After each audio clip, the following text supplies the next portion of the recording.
Hello viewers, welcome to tech on Guru. আজকে আমরা Microsoft ওয়ার্ডের আরেকটি ক্লাস শুরু করব। আজকে আমাদের ক্লাসের আলোচনার মূল বিষয়বস্তু হচ্ছে এমএস ওয়ার্ড দিয়ে কিভাবে একটি লেখাকে, কিভাবে একটি ডকুমেন্টকে অ্যালাইনমেন্ট করে, বোল্ড করে, লেখাকে ছোট বড় করে কিভাবে ডকুমেন্টটাকে রেডি করা যায় এবং এই ডকুমেন্টটাকে কিভাবে সুন্দর মতো প্রেজেন্টেশন করা যায়, সুন্দর মতো উপস্থাপন করা যায়, আমরা এটা শিখব। চলুন কথা না বাড়িয়ে আমরা শুরু করি। আমরা এর আগের দিনে মাইক্রোসফট ওয়ার্ডের আগের ক্লাসে শিখেছিলাম আমরা যে কিভাবে একটি লেখাকে আমরা বোল্ড করতে পারি, ব্যাকগ্রাউন্ড কালার করতে পারি, ফন্ট ফ্যামিলি চেঞ্জ করতে পারি, আন্ডারলাইন করতে পারি, এগুলো আমরা শিখেছিলাম। আজকে আমরা শিখব অ্যালাইনমেন্ট। কিভাবে একটি ডকুমেন্টকে অ্যালাইনমেন্ট করে খুব সুন্দর করে উপস্থাপন করা যায়। আপনারা লক্ষ্য করে থাকবেন, আমরা বিভিন্ন সময়ে সিভি তৈরির ক্ষেত্রে, অ্যাপ্লিকেশন লেখার ক্ষেত্রে, অথবা কোম্পানির প্রোফাইল লেখার ক্ষেত্রে, কোনো প্রপোজাল রেডি করার ক্ষেত্রে আমরা আমাদের লেখাগুলোর সবগুলোর কিন্তু একরকম প্যাটার্নে হয় না। এক একটা ডকুমেন্টসের প্যাটার্ন, লেখার ডিজাইনটা এক এক রকম হয়। এই যে ভিন্ন ভিন্ন রকমের ডকুমেন্টসের ভিন্ন ভিন্ন রকমের প্রেজেন্টেশন, ভিন্ন ভিন্ন রকমের উপস্থাপন, এই উপস্থাপনগুলোর যে ভিন্নতা, এই ভিন্নতাটা কিভাবে করা যায়, কোথা থেকে করা যায়, আজকে মূলত আমরা এটি শিখব। আপনাদের সুবিধার্থে এবং আপনারা যেন বোরিং না হয়ে যান, এই জন্য আমরা ছোট ছোট ক্লাস আকারে আমরা এগুলো আপনাদের কাছে প্রেজেন্ট করতেছি। আশা করি আপনাদের এটা অনেক হেল্পফুল হবে। যতটুকু সময় আপনি এটা দেখবেন, ঠিক তার থেকে বেশি সময় আপনাকে এগুলো প্র্যাকটিস করতে হবে, কারণ উইদাউট প্র্যাকটিস আপনার এগুলো মনে রাখা কিংবা এগুলো চর্চা ছাড়া এটাকে আয়ত্ত করা মানে অনেকটাই কঠিন। চলুন আমরা দেখি যে আমরা লাস্ট দিন যে ফাইলটা ওপেন করছিলাম, কাজ করছিলাম, এই ফাইলে আমরা টাইপিং সম্পর্কেও আমরা আলোচনা করছিলাম লাস্ট ক্লাসে, এবং তার আগের ক্লাসে আমরা এগুলো আলোচনা করছিলাম। টাইপিং ছাড়া মাইক্রোসফট ওয়ার্ডের মূল কাজটাই হচ্ছে টাইপিং। আপনি বিভিন্ন রকমের টাইপিং করতে পারেন। আপনি ডকুমেন্ট টাইপ করেন, আপনি সিভি টাইপ করেন, আপনি একটা প্রোফাইল টাইপ করেন, আপনি একটা অ্যাপ্লিকেশন টাইপ করেন, আপনি একটা লেটার টাইপ করেন, আপনি যদি স্টুডেন্ট হয়ে থাকেন আপনি আপনার নোটসগুলোকে টাইপ করেন। এই টাইপ করলে একই সাথে আপনার স্কিল যেমন বাড়বে, টাইপিং এর স্কিল যেমন বাড়বে, পাশাপাশি আপনি আপনার রুচি মতো বিভিন্ন রকমের শেপ ডিজাইন দিয়ে আপনি আপনার ডকুমেন্টটাকে প্রেজেন্ট করতে পারবেন। এখানে দেখেন যে এখানে যে লেখাটা আছে, ওয়েলকাম টু টেক অন গুরু, এখানে এই লেখাটা 2 লাইনে আছে এবং সবগুলো লেফট অ্যালাইনমেন্ট হয়ে আছে। এখানে অ্যালাইনমেন্টটা কিভাবে হয়, লেখাগুলো কিভাবে সাজাবো, এটা আমার রুচির উপরে ডিপেন্ড করে। আপনার যেভাবে রুচি বোধ হয় আপনি সেভাবে সাজাবেন। এখন ওয়েলকাম টু টেক অন গুরু এই লেখাটি আছে হচ্ছে লেফট অ্যালাইনমেন্টে। দেখেন এখানে এই যে অ্যালাইনমেন্টের যে চিহ্নগুলো এখানে দেওয়া আছে, 1 2 3 4টা দেওয়া আছে। এটা হচ্ছে লেফট অ্যালাইনমেন্ট, এটা হচ্ছে সেন্টার অ্যালাইনমেন্ট, এটা হচ্ছে রাইট অ্যালাইনমেন্ট, এবং এটা হচ্ছে জাস্টিফাই অ্যালাইনমেন্ট। তা আমরা ডকুমেন্টসের ক্ষেত্রে 4টা অ্যালাইনমেন্ট আমরা ইউজ করতে পারবো। এই 4টা অ্যালাইনমেন্টের মধ্যে এখন লেখাটা বাই ডিফল্ট এখানে লেফট অ্যালাইনমেন্ট হয়ে আছে। এখন এটাকে যদি আমি বাম দিকে না রেখে আমি যদি ডান দিকে নিতে চাই, তাহলে কি করণীয়? সর্বপ্রথম আমাকে এই লেখাটি পুরোটা সিলেক্ট করতে হবে। সিলেক্ট করে, অথবা এখানে আমি যে কোনো জায়গায় কার্সার রেখেও করতে পারি অ্যালাইনমেন্টের ক্ষেত্রে। এখানে এই লাইনের মধ্যে যে কোনো জায়গায় আমি যদি কার্সার রেখে আমি যদি রাইট অ্যালাইনমেন্টে চাপ দিই, আমার লেখাটা রাইটে চলে গেল। এখানে 2টা লাইন কেন গেল? কারণ এখানে কোনো ব্রেক করা নাই। 2টা এক লাইনের লেখা সাইজ বড় হওয়ার কারণে এখানে এরকম ভাবে চলে আসছে। আমরা এখান থেকে ফন্টটা যদি একটু ছোট করে দিই, দেখবো যে আমরা এটা এক লাইনের লেখা। বাট দেখেন এখানে কিন্তু এই লেখাটা রাইট সাইডে গেছে, নিচের লেখাটা বাম সাইডেই রয়েছে। কারণ হচ্ছে ইন্টার প্রেস করার মাধ্যমে দুটো লেখার সেপারেশন হয়ে গেছে। আমরা আরো বিস্তারিত বোঝার জন্য আমরা অন্য একটা ডকুমেন্টস ওপেন করব। দেখুন আমরা অন্য একটা ডকুমেন্টস ওপেন করছি। এই জায়গায় আমরা দেখি যে এখানে এই যে প্রথম যে লেখাটা উপরে একটা সাবটাইটেল লেখা আছে, লেটার অফ ট্রান্সমিটাল, এই জায়গায় এই লেখাটা আছে কোথায়? একদম মাঝখানে। এখন কোথাও আপনার লেখাটা মাঝখানে দরকার, কোথাও আপনার লেখাটা বাম পাশে দরকার, কোথাও আপনার লেখাটা ডান পাশে দরকার, এবং কোথাও বা আপনার লেখাটা জাস্টিফাই মানে সমানভাবে দরকার। যেখানে যেভাবে দরকার সেখানে সেভাবে এই লেখাটাকে রেডি করা যায়। এই লেখাটা এবং এই লেখাটার মাঝখানে ইন্টার দিয়ে দুটো লেখার সম্পর্ক বিচ্ছিন্ন করা হয়েছে, যার কারণে এই লেখাটা সেন্টারে আছে এবং এই ডেট 20 আগস্ট 2023 লেখাটা লেফট অ্যালাইনমেন্টে আছে। এখন আমি যদি এই তারিখটাকে রাইট অ্যালাইনমেন্টে চাই, এই তারিখের মধ্যে কার্সারটারে রেখে আমি যদি রাইট চাপ দিই ও রাইটে চলে যাবে, যদি সেন্টারে চাপ দিই তাহলে মাঝখানে চলে আসবে, আবার যদি লেফটে চাপ দিই আবার লেফটে চলে আসবে। এটা একটা অ্যাপ্লিকেশনের একটা ফরম্যাট। দেখেন একটা অ্যাপ্লিকেশন ফরম্যাটিং করা হয়েছে একভাবে, এরপরে একটা অ্যাকনোলেজমেন্টের ফরম্যাট দেখাই আপনাদের। এখানে অ্যাকনোলেজমেন্টের ক্ষেত্রে ওই ফরম্যাটের সাথে এই ফরম্যাটের আবার মিল নাই, এখানে এটা করা হয়েছে আরেকভাবে। আপনার ডকুমেন্টসের প্রয়োজন অনুযায়ী আপনি যেভাবে ডকুমেন্টারে সাজাইতে চান আপনি সাজাইতে পারেন। তাহলে এখান থেকে আমরা একটা জিনিস শিখলাম যে আমরা কিভাবে অ্যালাইনমেন্টগুলো করতে পারি, লেফট, রাইট, সেন্টার এবং জাস্টিফাই। এইভাবে আমরা অ্যালাইনমেন্ট করতে পারি। এখানে এই লেখাটা জাস্টিফাই করা আছে, দেখেন এটা সিলেক্ট করার সাথে সাথে এই যে আমার জাস্টিফাই সিলেক্ট হয়ে গেছে। এটাকে জাস্টিফাই না করে এটা যদি থাকতো এরকম অ্যালাইনমেন্ট থাকতো, তাহলে এটার লেফট অ্যালাইনমেন্ট দেওয়া থাকলে শুধু লেফটের সাইডটা সমানভাবে থাকতো, রাইট সাইডে কিন্তু ছোট বড় থাকতো। রাইট সাইড কিন্তু সমানভাবে নাই, কারণ এটাকে লেফট অ্যালাইনমেন্ট করা। একইভাবে এই লেখাটারে সিলেক্ট কইরা আমি যদি এটাকে রাইট অ্যালাইনমেন্টে দেই তাহলে রাইট সাইড সমান হবে, লেফট সাইডে কম বেশ হয়ে থাকবে। এবং একই রকম ভাবে যদি আমি সেন্টার দেই তাহলে এই লেখাটা সেন্টার হবে এবং দুই পাশেই অসমান্তরাল অবস্থায় থাকবে। বাট আমি যখন এখানে জাস্টিফাই দেব তখন কিন্তু আমার লেফট সাইড এবং রাইট সাইড দুই সাইডই সমান হয়ে থাকবে। আশা করি আপনারা বুঝতে পারছেন। এইভাবে করে আমরা justify, left alignment, right alignment এবং সেন্টার অ্যালাইনমেন্টকে কাজে লাগাইতে পারি। এখন আসেন যে এখানে আমি যখন অ্যালাইনমেন্টটা করছি এই লেখাটার যদি একসাথে আমি অ্যালাইনমেন্ট চেঞ্জ করলাম, একসাথে চেঞ্জ হলো, এটাকে যদি ইন্টার দিয়ে আমি ভাগ করে দিয়ে যে দুই ভাগ করে দিলাম, এখন আমি উপরের লেখাটার অ্যালাইনমেন্ট চেঞ্জ করব বাট নিচেরটা চেঞ্জ করতে চাই না। সেক্ষেত্রে উপরের লেখাটা সিলেক্ট করে অথবা উপরের প্যারার মধ্যে যে কোনো একটা জায়গায় কার্সারটা রেখে আমি যদি এখানে লেফট অথবা রাইট অ্যালাইনমেন্ট দেই, দেখেন এটা রাইট অ্যালাইনমেন্ট দেওয়া হয়েছে, রাইট সাইড হয়ে গেছে। নিচের লেখাটাতে কার্সার রেখে আমি যদি লেফট অ্যালাইনমেন্ট দিই এটা লেফট সাইড হয়ে গেছে, অথবা যদি এটা সেন্টার দিতে চাই এটা সেন্টার হয়ে থাকবে। তাহলে এখানে ইন্টার প্রেস করার মাধ্যমে কিবোর্ড থেকে এন্টার প্রেস করে দুটো আলাদা প্যারাগ্রাফ হওয়ার কারণে দুটো আলাদা আলাদা অ্যালাইনমেন্ট দেওয়া যাচ্ছে। বাট যখন এটা একসাথে ছিল তখন কিন্তু আবার দেখেন এখন এটা একসাথে আছে, একসাথে এই যে অ্যালাইনমেন্ট একসাথে হয়ে আছে, এখন একসাথে কিন্তু একটা অ্যালাইনমেন্ট হয়ে গেছে, দুটোই রাইট অ্যালাইনমেন্ট হয়ে গেছে। এখন এখানকার মধ্যে আমি যে কোনো একটা জায়গায় কার্সারটা রেখে আমি আবার লেফট অ্যালাইনমেন্ট দিলাম, এবার লেফট হয়ে গেল, জাস্টিফাই দিলাম, আবার আগের মতো জাস্টিফাই হয়ে গেল। এখন এই জায়গায় আমরা লাইনের যে স্পেসিং, এই স্পেসিংটা চেঞ্জ করতে যদি চাই তাহলে প্রথমে আমাদের এটা সিলেক্ট করতে হবে। অনেক ক্ষেত্রে আপনার যদি মনে হয় যে একটা লাইনের থেকে আরেকটা লাইনের যে গ্যাপটা, এই গ্যাপটা কম হয়ে গেছে অথবা বেশি হয়ে গেছে, আপনি চাইলে সেটাও চেঞ্জ করতে পারেন। কিভাবে?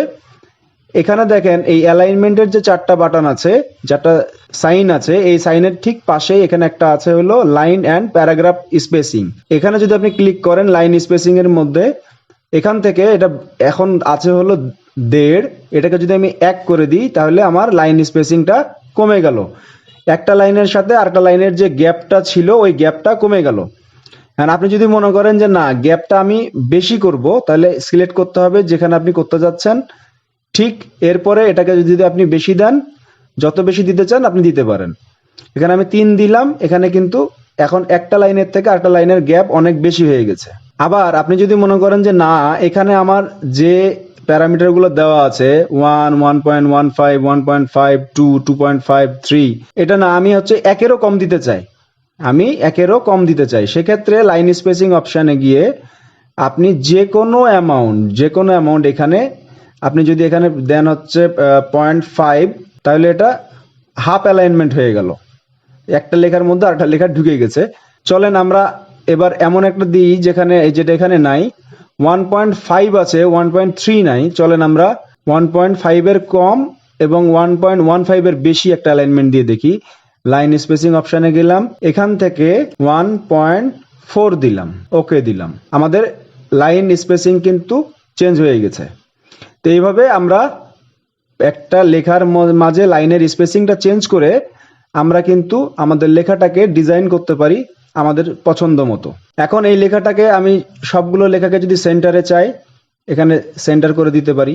এখন এই লেখাটাকে আমি যদি বোল্ড দেখতে চাই আমি এখান থেকে বোল্ড করতে পারি। উপরের এই হেডিংটাকে আমি আন্ডারলাইন করে দিতে চাই বোঝার ক্ষেত্রে, তাহলে আন্ডারলাইন হয়ে গেল। এখান থেকে আন্ডারলাইন কিভাবে করে, বোল্ড কিভাবে করে, যদিও আগের ক্লাসে আমরা শিখেছি। এখন এই বোল্ডটা আমি চাচ্ছি না, এখানে চাচ্ছি না যে 3টা লাইন বোল্ড হোক, আমি চাচ্ছি একটা লাইন বোল্ড হোক অথবা 2টা লাইন বোল্ড থাকুক। তাহলে সেক্ষেত্রে কি করণীয়, আমি তো 3টা করে ফেলেছি, এখন এখান থেকে আবার যে দুটো আমি চাচ্ছি না সেটা সিলেক্ট করে আবার এই বোল্ডটাকে উঠাই দিতে হবে, তাহলে আবার ইফেক্টটা নর্মাল হয়ে গেল। এইভাবে করে আমরা কালার, বোল্ড, ইটালিক এবং অ্যালাইনমেন্টের কাজগুলো করতে পারি। অ্যালাইনমেন্টের আর একটা কাজ হচ্ছে আপনাদেরকে দেখায়, আমরা আমাদের অনেক আর একটা গুরুত্বপূর্ণ কাজ আমরা করে থাকি, সেটা হলো সিভি তৈরি করা। চলেন আপনাদেরকে একটু দেখায় যে কিভাবে করে। ধরেন আমরা এখানে একটা সিভি তৈরি করব, এখানে সিভি দিলাম। এটা সিভি তৈরি করতে গেলে এটা বাই ডিফল্ট লেখাটা ছিল সেন্ট্রাল অ্যালাইনমেন্টে, আগের যে লেখাটা আমি এখান থেকে সরাইলাম সেটা সেন্ট্রাল অ্যালাইনমেন্ট হয়েছিল দেখে কিন্তু এই অবস্থায় আছে, কারণ আমি চাচ্ছি লেফট সাইড থেকে শুরু করতে। সেক্ষেত্রে করণীয় কি, এখানে এটাকে সিলেক্ট করে নিব, সিলেক্ট করে নিয়ে এখান থেকে যে আন্ডারলাইন ছিল এটাতে দিব, তাহলে আন্ডারলাইনটা উঠে যাবে। এখানে যে বোল্ড ছিল বোল্ডটাকে উঠাই দিব, তাহলে বোল্ড উঠে যাবে। এবং এখানে সেন্টার হয়ে আছে, এটাকে লেফট করে দিব, তাহলে লেফটে চলে আসলো। সিবি আমাদের লেখাটা সেন্টারেই দরকার, আমরা এটাকে সেন্টার করে দিই। এখন সিবির পরে কি যে ডাটাগুলো দেবো, ইনফরমেশনগুলো দেবো সেগুলো লিখি। দেখেন এটাও সেন্টার হয়ে রয়েছে, আর এটাকে আমরা লেফট অ্যালাইনমেন্ট করে নিলাম, এটা লেফট সাইড চলে আসলো। এখন এখানে আমরা যদি লিখি নেম লিখলাম, শিফট চেপে এটা দিতে হয়। এটা দেওয়ার পরে আমরা এখানে নেম লিখলাম, ধরেন করিম। এর পরের লাইনে দিই হচ্ছে ফাদার্স নেম দিলাম রহিম। এরপরে দিয়ে হলো মাদার্স নেম রহিমা। এখন দেখেন যে এখানে আমার লেখাগুলা কিন্তু একটা মানে সৌন্দর্যবর্ধক অবস্থায় নাই, মানে খুব একটা সুন্দর দেখা যায় না। কারণ হচ্ছে আমার এখানে এই করিম নামটা শুরু হয়েছে একটু আগে, রহিম নামটা শুরু হয়েছে একটু পরে, আর এটার লেন্থ সমান হওয়ার কারণে এখানে গ্যাপ আছে, গ্যাপ দিয়ে এটা আর এটার গ্যাপ না দিয়ে দুটো সমান হয়েছে। এখন আমি চাচ্ছি যে সবগুলো লেখা এক সমান্তরালে থাকুক। সেক্ষেত্রে করণীয় কি, সেক্ষেত্রে আমরা ট্যাব বাটনটা ইউজ করব। আমরা কিবোর্ডে শিফটের ওপরে ক্যাপসলক এবং ক্যাপসলকের ঠিক ওপরে আমরা ট্যাব বাটন পাবো। এই ট্যাব বাটনটা ইউজ করে আমরা এই কাজটা করতে পারবো। চলুন দেখে নেওয়া যাক কিভাবে করা যায়। আমরা এই করিমের এখানে কার্সারটা রেখে আমরা যদি ট্যাব দেই একদম সমানভাবে সরে যাবে, বাট এখানে যদি আমরা ট্যাব না দিয়ে স্পেস বার ইউজ করি সেক্ষেত্রে কম বেশ হওয়ার সুযোগ আছে। আর ট্যাব ইউজ করলে সবগুলো লেখা একই হারে ডিস্টেন্স হবে। আরেকটা ট্যাব দিলাম, তাহলে করিমটা একটা জায়গায় আসলো। এখন এখানে রহিমের সামনে রহিম আর করিম এক সমান্তরালে সাজাতে যাচ্ছি, তাহলে এখানে একটা ট্যাব দেই, বাস করিম এবং রহিম এক সমান হয়েছে। এরপরে রহিমার সামনে রেখে আমি এখানে একটা ট্যাব দিলাম, বাস। এখন দেখেন 3টা নামই কিন্তু এক সমানভাবে হয়ে আছে। এটাকে যদি আপনি আরো সুন্দরভাবে সাজাইতে চান তাহলে আরেকটা কাজ করা যায়, আমরা এটাকে ব্যাক করি, এটাকেও ব্যাক করি এবং এটাকেও ব্যাক করি। এখন এই যে সেমিকলন আছে এটা সহ যদি আমরা ট্যাপ করি, এটা সহ ট্যাপ করলে এটা সহ আসলো, এটা দেখতে আরো সুন্দর দেখা যাবে। তাহলে এখানে name, father's name, mother's name সব এক সমানভাবে থেকে গেল। এখন এখানে সবগুলো এক সমানভাবে সেজে আছে। এখন আমি চাচ্ছি যে এই প্রথম পার্টটা সবগুলো ইটালিক করে দিতে, ইটালিক করে দিলাম নেম। এটা সিলেক্ট করে যদি আমি এখানে এই আই চিহ্ন দেওয়া এটাতে ক্লিক করি তাহলে সবগুলো লেখা এভাবে ইটালিক হয়ে যাবে। একইভাবে আমি যদি এই পাশের লেখাগুলোকে বোল্ড রাখতে চাই, এভাবে এখানে বি চাপ দিলে এগুলো সব বোল্ড হয়ে যাবে। যতটুকু আমি করতে চাচ্ছি ঠিক ততটুকু সিলেক্ট করে দিলেই এটা হয়ে যাবে। এভাবে করে আমরা অ্যালাইনমেন্ট করতে পারি এবং সিভি তৈরি করতে পারি, অ্যাপ্লিকেশন লিখতে পারি। অ্যাপ্লিকেশন লেখার ক্ষেত্রে সব এখন আমাদের বর্তমান যে আপডেট ফরম্যাটিং সেই অনুযায়ী সবগুলো লেফট অ্যালাইনমেন্টে হবে। ডিয়ার স্যার থেকে শুরু করে সবগুলো লেখাই লেফট অ্যালাইনমেন্টে হবে।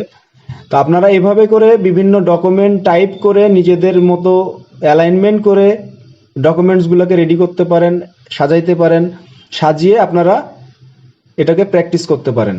তো আমরা এইভাবে সিভি তৈরি করতে পারি, অ্যাপ্লিকেশন লিখতে পারি। আমাদের খেয়াল রাখতে হবে যে আজকে আমরা যেটা আলোচনা করছি যে অ্যালাইনমেন্টের জন্য এখানে উপরে যে 4টা আইকন আছে, এই আইকনগুলো আমরা অ্যালাইনমেন্টের কাজ করার জন্য আমরা সব জায়গায় এরকম একটা আইকন পাবো। ইভেন আপনারা যদি মোবাইলেও করতে চান লেখালেখির কাজ, মোবাইলের ক্ষেত্রেও অনেক অ্যাপসে এখন এই চিহ্নগুলো দেখা যায়। আপনি ফটোশপ, ইলাস্ট্রেটরে পাবেন, আপনি এক্সেলে পাবেন, মাইক্রোসফট ওয়ার্ডে তো আমরা দেখাইতেছি। এইগুলো দিয়ে আমরা এই অ্যালাইনমেন্টগুলো নিয়ে কাজ করতে পারি।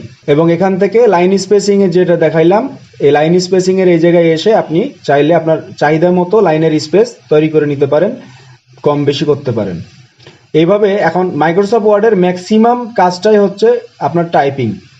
মাইক্রোসফট ওয়ার্ডে আপনি যত বেশি টাইপিং করবেন তত বেশি নিজেকে এক্সপার্ট বানাইতে পারবেন। আপনি নিজের সিভি তৈরি করতে পারেন, আপনি একটা কোম্পানি প্রোফাইল তৈরি করতে পারেন, আপনি একটা অ্যাপ্লিকেশন লিখতে পারেন, আপনি লেটার লিখতে পারেন, আপনি আপনার সাবজেক্ট ওয়াইজ নোটস রেডি করতে পারেন টাইপ করে করে। সেক্ষেত্রে নোটের হেডিংটাকে বোল্ড করে একটু ফন্ট সাইজ বড় করে নিয়ে আপনি করতে পারেন। এভাবে করে আপনি আপনার মতো ইচ্ছা মতো এটাকে চেঞ্জ করে এবং যা কিছু শিখলেন সেগুলোকে অ্যাপ্লাই করে যত বেশি আপনি প্র্যাকটিস করবেন, আপনার এটা তত ইউজ টু হয়ে যাবে, আপনি তত এক্সপার্ট হয়ে যাবেন। পরবর্তী ক্লাসে আমরা আরো অনেক গুরুত্বপূর্ণ মাইক্রোসফট ওয়ার্ডের আরো অনেক গুরুত্বপূর্ণ বিষয় নিয়ে আলোচনা করব। পরবর্তী ক্লাসের ভিডিও দেখার আমন্ত্রণ জানিয়ে আজকের মতো শেষ করছি। আল্লাহ হাফেজ।